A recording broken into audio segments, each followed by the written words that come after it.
Sige, B. Bibistahin natin ang lugar kung saan sinasabing the past is always present.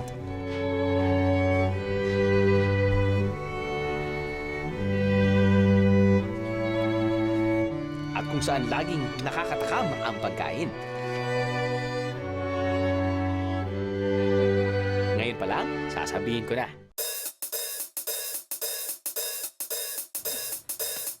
Magugutom kayo, biyaheros. Magugutom kayo habang namamasyal dito sa Iloilo.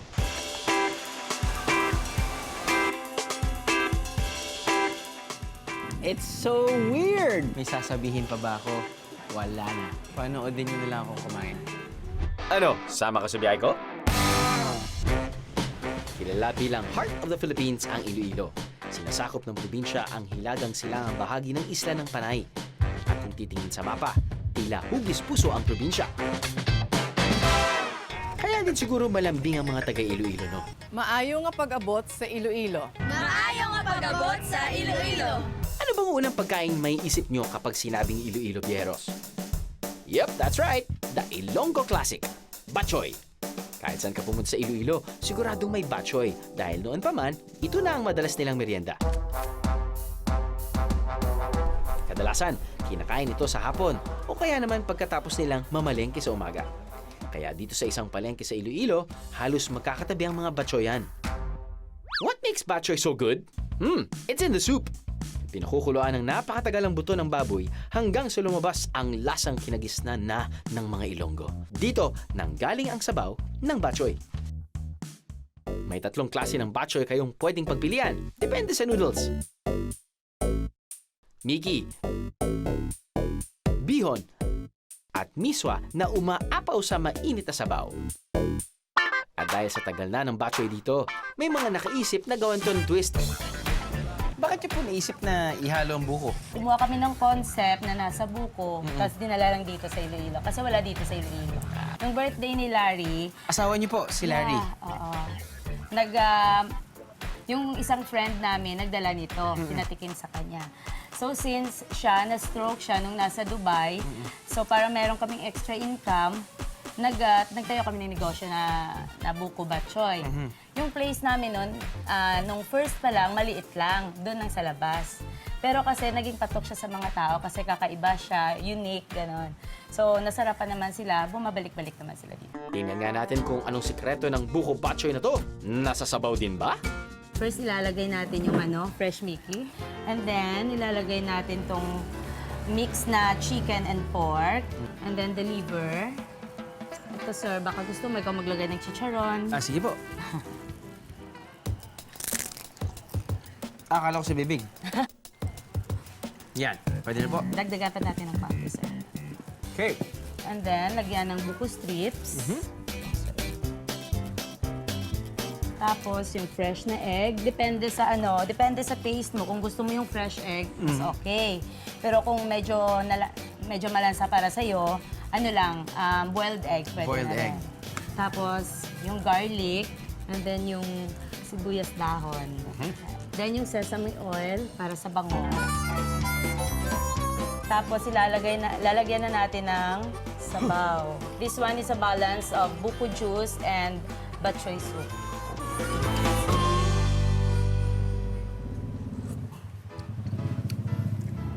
Matamis-tamis. Yeah.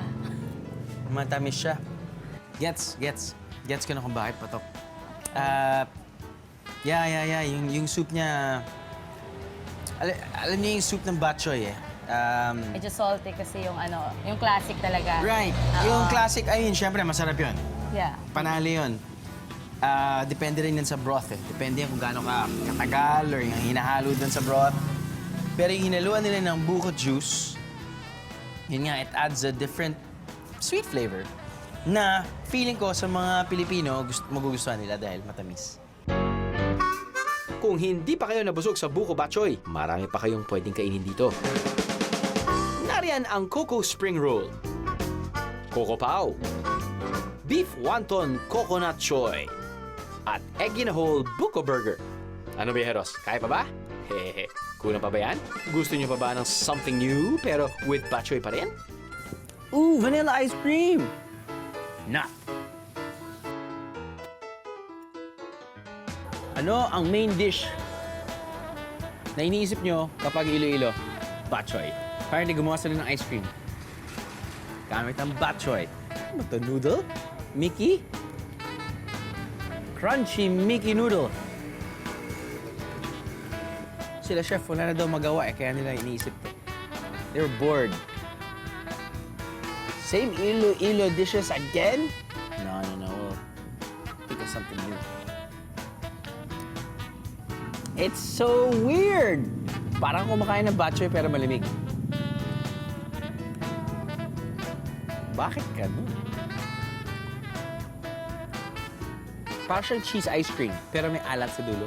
May konting garlic. Ang daming weird flavors. Yung aftertaste Yun eh. Kala mo kumakain ka ng cheese ice cream, pero yung aftertaste, nandun pa rin yung bok choy aftertaste.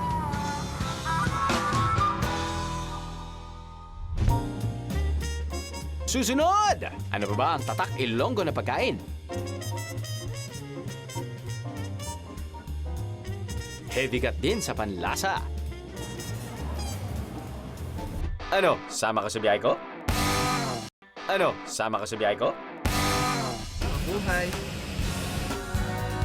Humigit kumulang 1 oras na flight mula sa Metro Manila, mararating na ang bayan ng mga malalambing magsalita, Iloilo.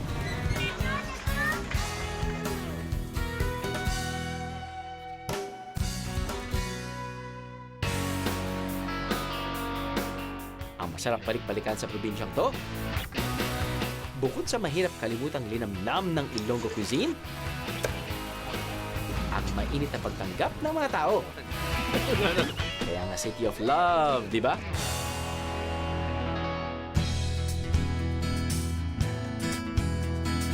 Nabigyan din ng award ang Iloilo bilang Most Livable City na iginawad ng Competitive Council at Asia Pacific Economic Cooperation o APEC noong 2015.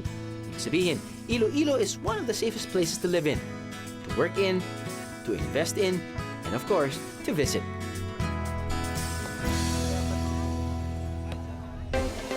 Dahil dyan, itong nakarang taon lang, nagbukas na ang kauna-unahang water park sa Visayas, ang Water World. We have extreme rides and we have an indoor water facility. May 12 slides sa loob. Yung entrance fee namin for summer is $350 for weekdays and $500 for weekends. Siguradong matutuwa ang Kiddie Viajeros, pati Young at Heart Viajeros sa dami ng pakulo sa water theme park na to.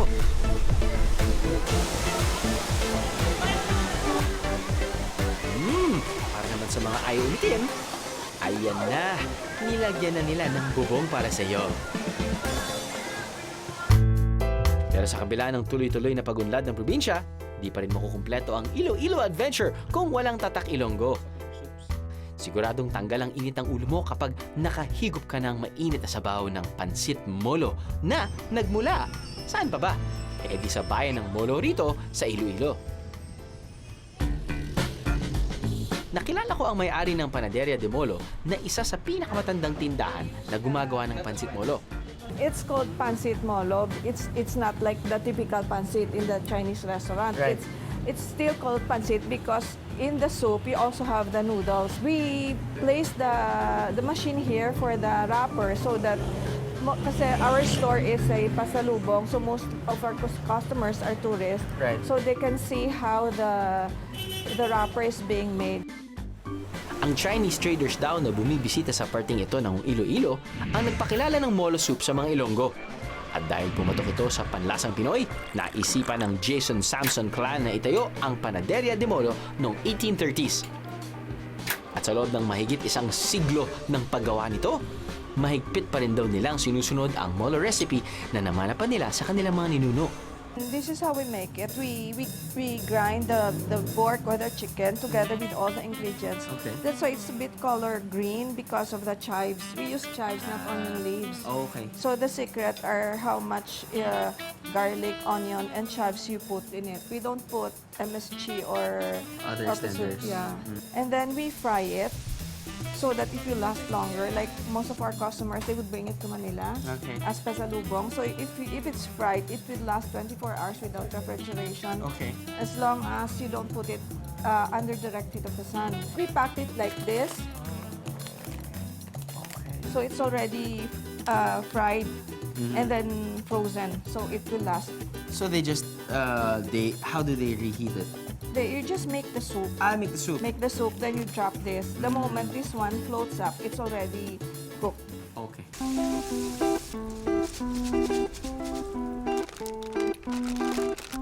E ano pang hinihintay natin? Tikman na! Okay. Hello. You want to try the pancit molo soup? I will definitely try it. Hold on. This is such a good starter, eh? Or a full meal in itself. Yes. Okay, that's good enough, tita.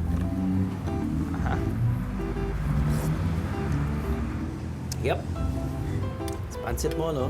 So, the fried one, it's gonna soften na. Yeah. The moment you put it into the boiling Lalambot soup, na siya. yeah, lalambot na siya.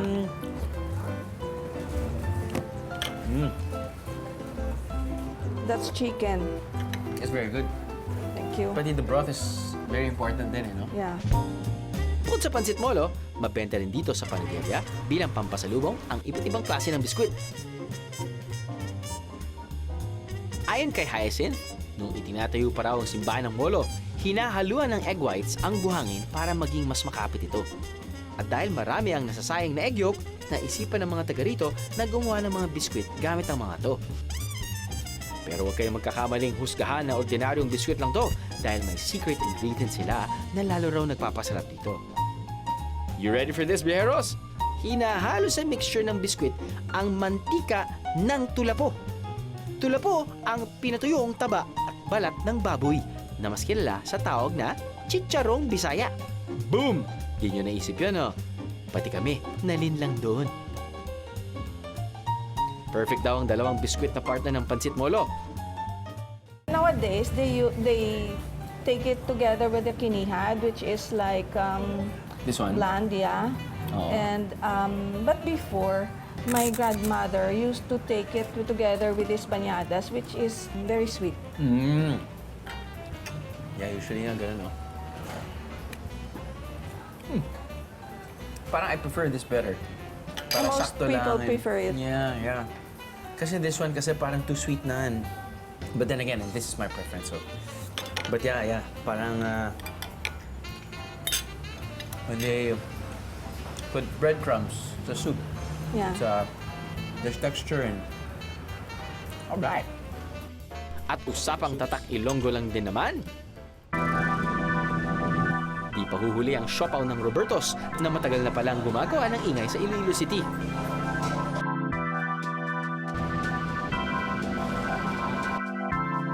Alam mo naman yung sinasabi nila, makikiyosyo tayo kung saan may maraming tao, doon dapat yung masarap na kainan. At ito mukhang marami yatang tao. Kuya, tanong lang po, ano po pinipilian nyo? Burger at saka ng siopaw. Burger pati siopaw? Ano bang pinagkaiba ng burger at siopaw nila dito? Masarap. Sarap? Oo. Maraming laman. Maraming laman? Oo. Yung burger o yung siopaw? Pareho. Pareho? Bakit? Mahaba yung pila? Parating may pila dito? Ha? Oo, masarap. Sarap ha? Try mo. Sige. Ate, ano po yung pinipilahan niyo dito? Siopaw din? Masarap po ba yung siopaw nila dito? 1978 nang unang ipinakilala sa mga Ilonggo ang siopaw ng Robertos. Pinagmamalaki nilang espesyal daw ito at hindi tinipid sa palaman. At dahil sa taas ng demand, mula sa regular size, nanganak ito ng mas malalaking siopaw. At ang bestseller, ang pinakamalaking siopaw na tinatawag nilang Queen. Queen! Sino ba yung Queen? Siyempre. Sino pa nga ba? Sino ang king? Sino yung King? Ay! Sorry, meron na akong Queen. Alam ko! At meron na rin akong maliit na siopaw. Can be this one lang muna. Ito yung pinakamaliit. Mga pinakamaliit. Anong laman ng pinakamaliit na siopaw? Pork adobo siopaw lang. Pork adobo siopaw. With egg. With egg. With egg. Pero itlog na maalat? O hindi? No. Hard-boiled egg? Hard-boiled egg. Okay. Pero ano yung bestseller dyan? Yung Queen. Dahil parati mga pinagso nila yung mga malalaki. It's the one that I made. Bacon na naman, Chinese sausage, chicken, pork, ano, with the 1 egg. Is this one whole egg or? 1 whole egg. What? Nagkasya yan dyan? Kaya nga, Ang bigat. talaga mabigat at saka masarap. Para siyang... Shaw pounds. Parang buntis. Parang buntis. Oo, ganun talaga. Nabubuntis yan. May isang paraan lang para mapatunayan ng chismis. Ang bigat.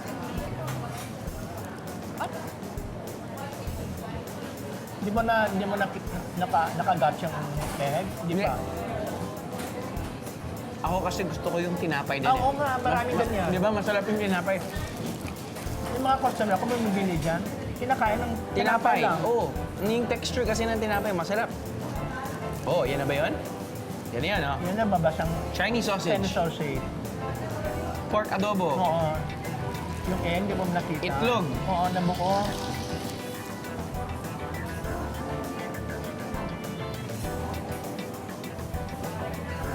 Sarap nga.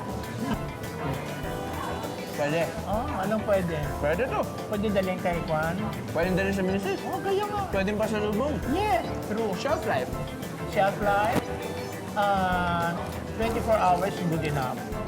Do you have it not cooked yet? No. No, kailangan cook na. No. Alam mo, sakto to sa akin dahil hindi ako makain ng itlog na maalat. Oo nga.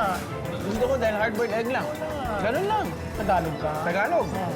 Kasi may mga Tagalog gusto niyan maalat. Oo. Di ba, girl? Oo. Pwede. Pwedeng another one? Parang masyadong malaki na yung isa. Actually, sa one, you can actually share it. Correct. Pero it's still, ano, kaya pa rin ng isang tao. Busog!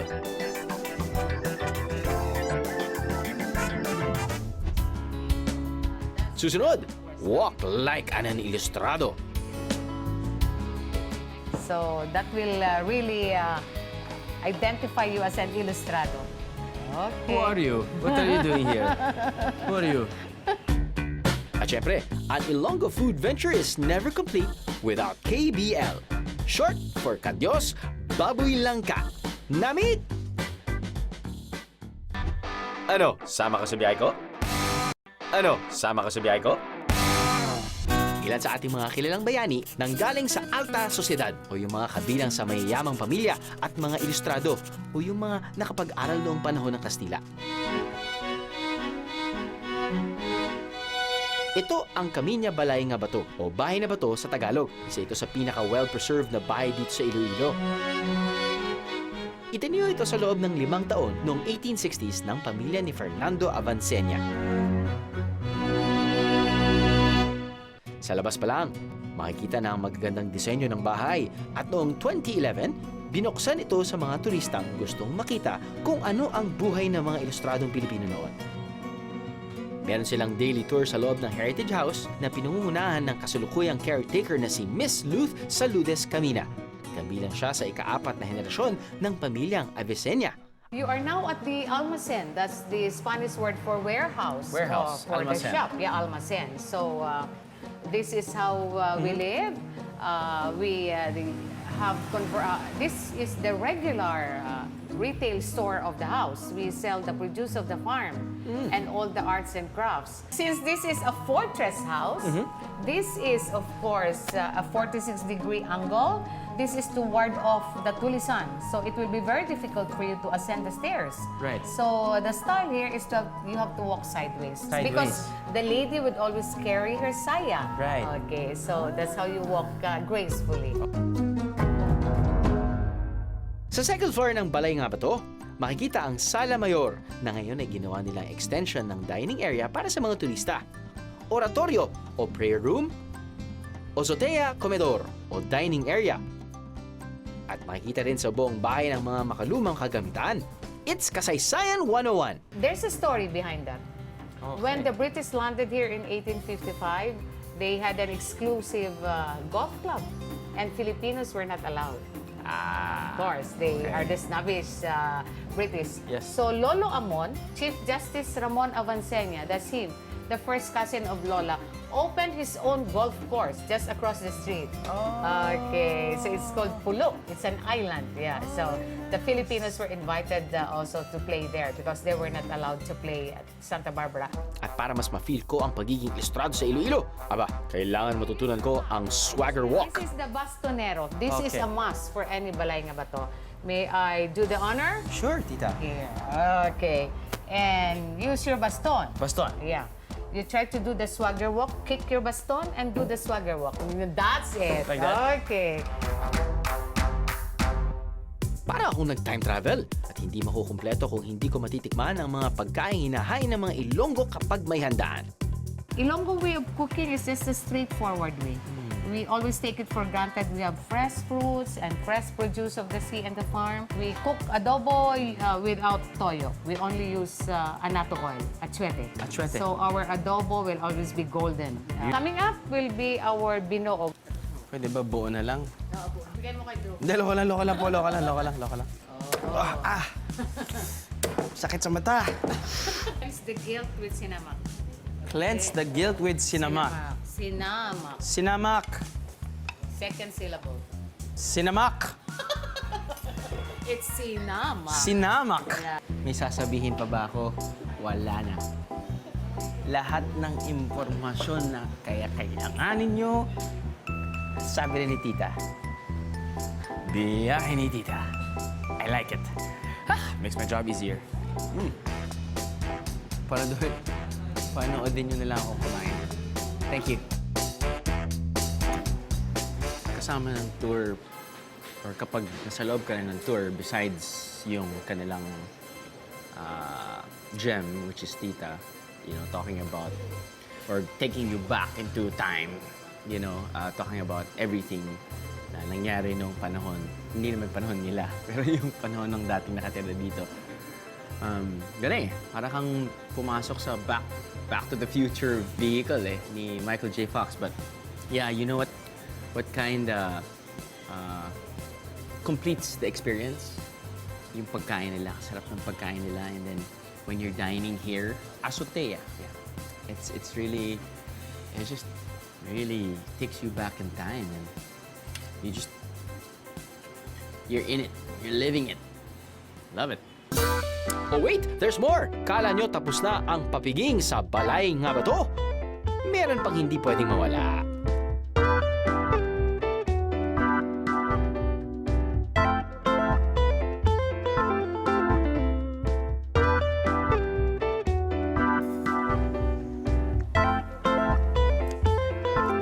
Sarap. Good job, Manang. Kung mas trip nyo namang mag-water activities habang nasa Iloilo, yung tipong chill lang with your barkada, perfect itong river ride sa inyo. Siyempre, mas masaya kapag marami, para marami rin magpepedal. Group effort to, no? Kung history lang din naman ang pag-uusapan, aba, may history rin sa susunod nating stop Bieros. Kamusta na po? Okay din. Kailan po ba yung huling pagkikita natin? Ewan ko doon, hindi ko alam na. Oo, naalala ko eh. Pagparada namin dito sa labas, alam ko na to eh. Tapos naalala ko nga yung tinuom. Marami kasi kaming mga millennials na viewers ngayon. Mga bata. At magandang i-educate natin sila kung ano nga ba yung tinuom. Matagal na po ba kayo nagluluto ng tinuom? Mga siguro mga 40 years din ay. 40 years na. Ang uda ang sa mga anak ko, nakapatapos. Ganun. Dahil sa tinuom. 6 sila. Bakit po sikat ang tinuom nyo? Ewan ko. Na, sa kwan siguro, sa sabor, ano? Paano niyo ba natutunan magluto ng tinuom? Kasi noon, yung tatay ko, ito ang negosyo nila. Tapos daw pag namatay na sila, amo to pag kami ako ang nagdalaw. Actually, sa totoo lang, nakalimutan ko na yung lasa ng tinuom. Hindi lang pagpunta mo dito, mayroon nga kasama kayo ang nagluto. Tapos tayo nga dalawa, ginserbihan nila. Oo, yun. Alaala mo yun? Tama yun, naalala ko yun. Bumabalik-balik na ngayon.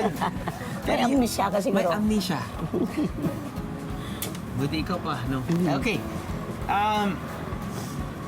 Okay.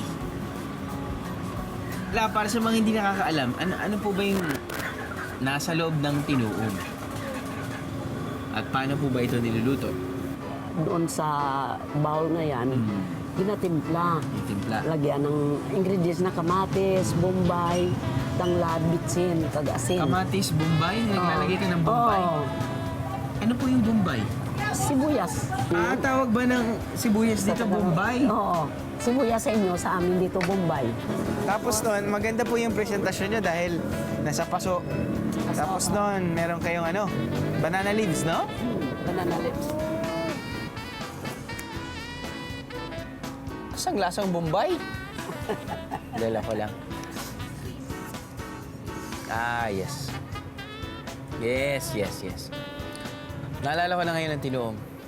May 6 years hindi ka no. Parang may ganun yata.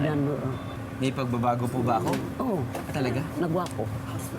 Naalala ko na ang lasa ng tinuom. Kapag ang Amerika may chicken soup for the soul, dito sa Iloilo may tinuom soup for the soul. Dahil ang kanyang lasa ay super. Hindi, ang lasa niya ay hindi talaga, para siyang lalo na kapag umuulan, kapag malamig, ito talaga yung parang yumayakap sa'yo, parang mainit na blanket. Wow. Hindi naman siya sinigang, hindi naman siya parang tinola, parang siyang nasa gitna. Ito kan simple lang. Simple, Simple. pero rock. Actually, mas similar siya sa tinola talaga. Pero wala siyang ginger. Pero yung nakukuha mo from the tanglad kasi, yun yung nagpapasarap. Last time ko pumunta dito was 6-8 years ago. Yan, din man yan siguro. Kabalik ako ngayon at malamang after 5 years. Babalik ulit ako dahil sa tinuom. Marami akong pwedeng balik-balikan dito sa Iloilo, pero hindi pa rin kami mawawala ng mga bago mapupuntahan. Katulad lang ng Nasadhan Falls. Wala pa masyadong nakakapunta rito mga biyahero, pero huwag mag-alala dahil alam ng locals ang maayos na daan papunta sa falls. Galing sa jump-off point sa bayan ng Igbaras, kailangan sumakay ng habal-habal ng 5 minuto. Pagkatapos ay maglalakad ng 10 to 15 minutes, depende sa fitness level mo. The best part? Libre ang pagpunta rito guys. Kailangan nyo lang makipag-ugnayan sa tourism office ng Igbaras o sa barangay officials nila. Pwede pang humabol ng swimming ngayong summer, di ba? Sa Alegre, Iloilo City, matsitsyempohan nyo ang skimboarding group na to. Ang grupo namin yung tawag po is Flat Sand Iloilo Skimboarding. Kakilala po kami and nag-meet up lang po kami dito sa Villa Beach. Tapos doon po kami nagkakilala isa-isa, naghihiram po kami ng board. Tapos dumami po kami, kaya po naisipan namin gumawa ng isang group para mayaya po namin yung mga iba. Before po ng event namin is nagtuturo po kami ng skim. Kahit po sinong gusto mag-try, bata po or matanda na, okay lang po, free po yung tutorial namin.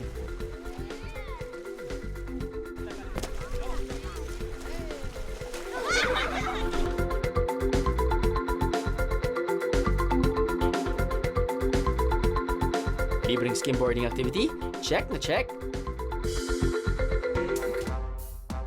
At kung gutumin man kayo sa paglangoy sa falls o pag-skimboarding, hindi pa rin kayo mauubusan ng mga food destination dito sa Iloilo. Ano guys, gutom na kayo? O gutom na kayo sa mga nakita nyo? Well, sulitin na natin yan with some Ilonggo heritage cuisine. So, nandito kami ngayon sa Rafael's. It's a restaurant and they serve classic Ilonggo dishes, no? Just a few dishes that's very notable dahil kung pwede lang namin i-feature lahat ng sa menu pero we have little time but big appetite. We shall start with one of their bestsellers, the Paella Negra, which is my favorite na paella actually. Definitely not to be eaten on your first date. But this is my dad's favorite as well. Paborito din namin to kapag ngingiti na siya pagkatapos. It's lovely. Anyway, you've got calamares. We call it calamares on top. Ayun, mainit-init pa. Para siya hindi nakakaalam kasi. Off-cam, shoot muna namin. Tapos lalamig, tapos kakainin ko. Ngayon, shoot kagad, kain. Mainit pa. Kaya yung importante sa paella, kailangan bago luto.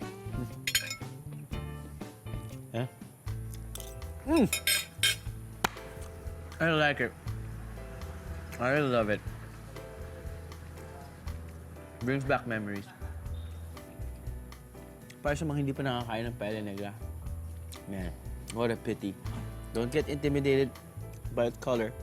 It's beautiful. It's so delicious, I swear. This is lengua.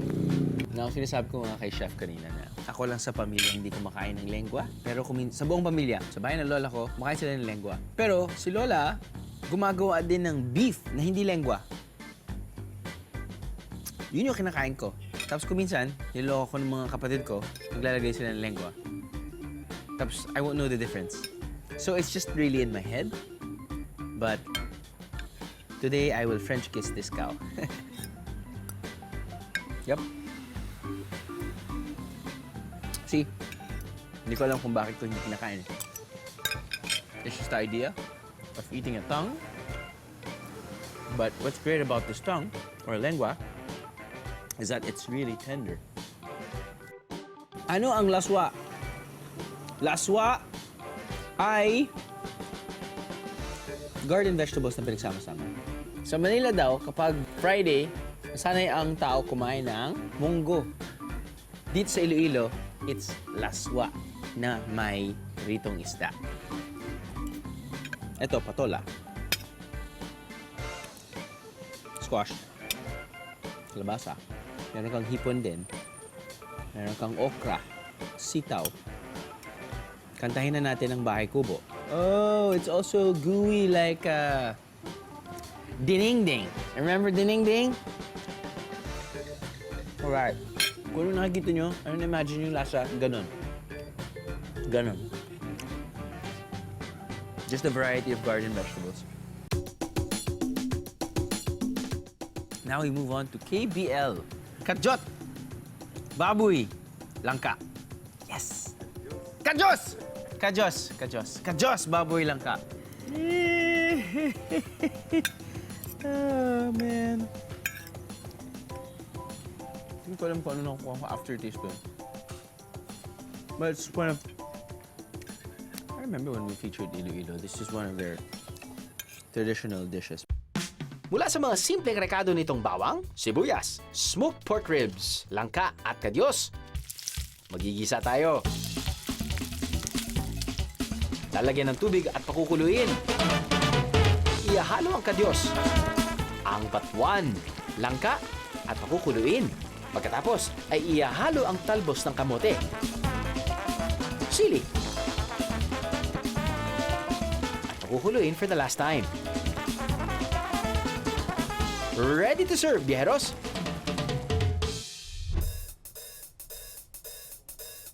Susunod, the one and only batuan.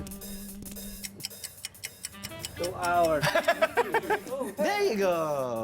With leaves pa. Yeah. Oh, yeah. You can bring that as a souvenir. Batuan.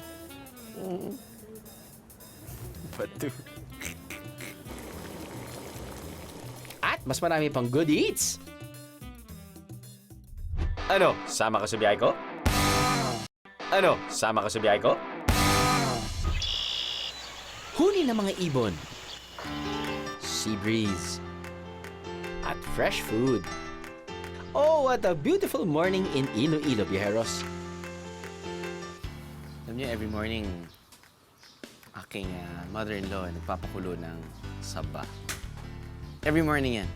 So pagkagising namin, meron kaming fresh saba. Luto. Pinukulaan. Now, dito sa Garden Farm, hindi lang saba yung pwede nyo kainin. Fresh. Dahil, ano siya sinasabi na, from farm to table. So lahat ng nakikita nyo dito, except ng tubig, yung prutas, at yung kanin, ay galing sa kanilang farm.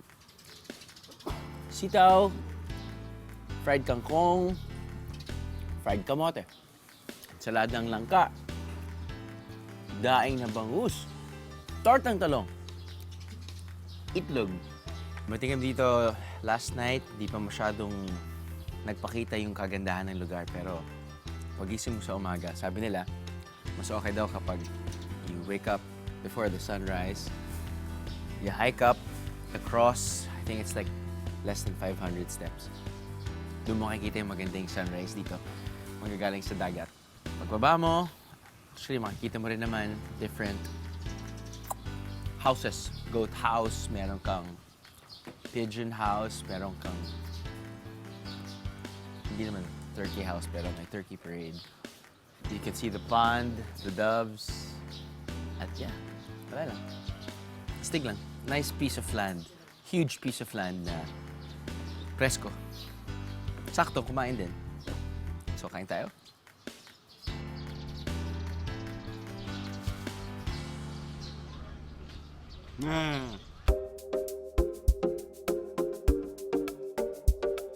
Kung gusto nyong araw-arawin ng fresh food, pwede kayong mag-book sa mga kwarto nila na overlooking ang Panay Gulf. Dito rin kayo mababagot sa dami ng activities na pwedeng gawin dito kagaya ng boating, zipline, o di kaya tanggapin ang hamon ng kanilang pilgrimage experience.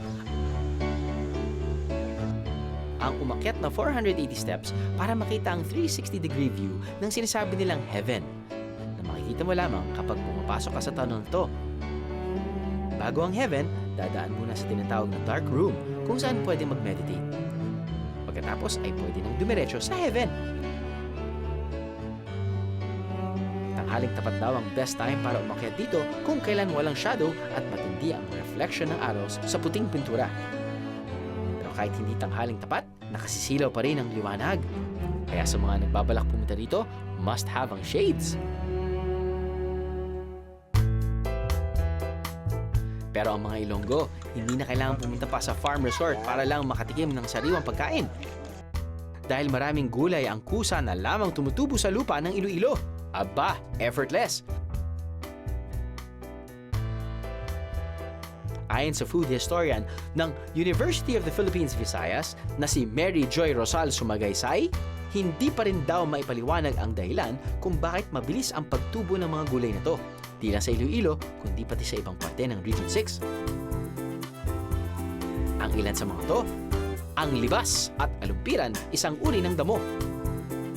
Yung libas ay isang puno ng kahoy at yung dahon nito ay ginagamit paasim sa mga nilagang karne, nilagang baboy at pwede rin sa manok.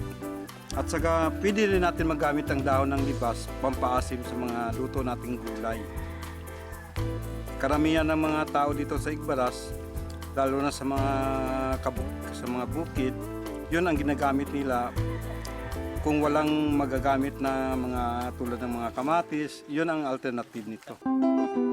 Sa nilagang baboy, mas bagay daw ang asim flavor ng dahon ng libas. Pero kung manok ang lulutuin, ang asim ng sariwang babaeng alumpiran ang magpapasarap. Ito ang alumpiran ng babae. Ito ang ginagamit sa pagpaasim. Asim sa manok, sa baka, pwede rin sa karne. Meron daw babae at lalaking klase ng alumpiran. Ang lalaking alumpiran ay hindi kinakain at namumulaklak ng rafflesia, ang pinakamalaki at pinakamabahong bulaklak sa buong mundo. Ang babaeng alumpiran naman ay ginagawang gulay ng mga Ilonggo. Mabango ito at perfect pang sahog sa pinalugtog na manok. Sarap!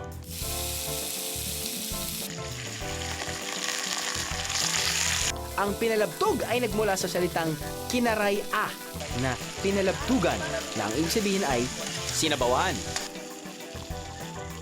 Dito sa bayan ng Igbaras, madalas na putahe kapag may okasyon ang pinalabtog na manok na may alumpiran.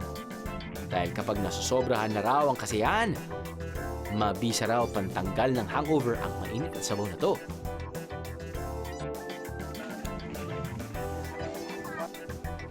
Speaking of asim, may isang klase ng bunga ang staple sa sinigang ng mga Ilonggo, ang batuan. So okay, this is batuan. Okay. Yeah, yes. Batuan, para siyang alternative sa sampalok na ginagamit usually Kami sa Manila, usually pag sampalok, pag sinigang, ganyan. But you have a dish here that uses batuan. No, actually, Lots of dishes. It's also in, example, in sinigang. That's what we sinigang use for also. sinigang. Yes. We use it for several. But for sinigang, this is what we use. We don't use sampalok. Bakit? Dahil mas maraming batuan trees here? Or nakasanayan lang talaga ng Probably. Visayas? Yeah, I think that we are more used to this because we are not very fond of sour. Ang sour per se, you know. Sampalok is soap and medyo maasim. Yeah, medyo. This one is sakto lang. Exacto, yeah. It is sour, but that has a certain those sweetness also. So it's more subtle for us, for our taste. Okay, Yeah. okay. Now, you were saying a while ago that size doesn't matter. Yes. Oh, yes. As long as it's green. Because when it's already You know, yellow, dami na yeah, it's no longer, the flavor is different now. Like for example, sinigang dish good for 4 or 5. How many? Batuans. But one. No. Sorry, gas-gas na yan. Pero how many? Yeah, just one or two. One or two. Yeah. That's enough okay. already. Not too much because otherwise it will It will be batu. Batu, it's hard, batu. 5 hanggang 10 taon daw bago mamunga ang puno ng batuan. Nagsisimula ito sa malakaping itsura. Kapag lumaki na to at naging berde na, pwede na itong sungkitin. Hop! Uy, bilis ah. Good catcher. Yeah, that's a good catch. Ano mga ahas dito, no, ma'am? Sometimes they just prefer to let it drop. 2 hours. There you go. There you go. With branches, with leaves pa. With leaves pa. Oh, yeah. You can bring that as a souvenir. Batuan. Batu. Kailangan durugin ng konti ang batuan para lalong kumatas ang flavor nito sa sabaw. Can I try? Sure, yes. Sometimes I forget kasi the taste of KBL, di ba? The aftertaste of KBL kasi Yung iba. Oo, yeah. That's true. it's it's like a sinigang dish, Yes, it is. pero it's not a sour. Yeah. Yun. That's exactly Yun. the point. Yun. That's exactly the point. It's more subtle. Oo, very than subtle. the tamarind and Right. the kamyas. The kamyas is also very sour. But that one is good. See? Sakto lang. Sakto lang. Yeah. It does not hurt your acidity or something. True. It's not too acidic. That's why we prefer to use this in our cooking here. This is because our taste is already adjusted to this. Right.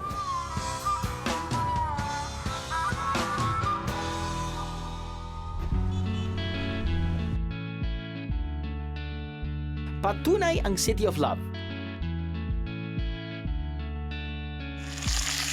na ang pagluluto ay true love made visible. But one. No. Ang nagsasarapang Ilonggo Cuisine nakakambal ng makukulay na kwento at kultura. Ang sapat na dahilan kung bakit dapat kitang balik-balikan. Iloilo.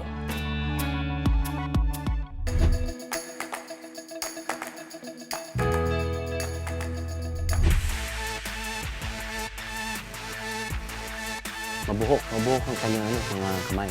Kakaiba yung laman niya. Mula ang planetang Mars talaga. Init. Loko niya yata.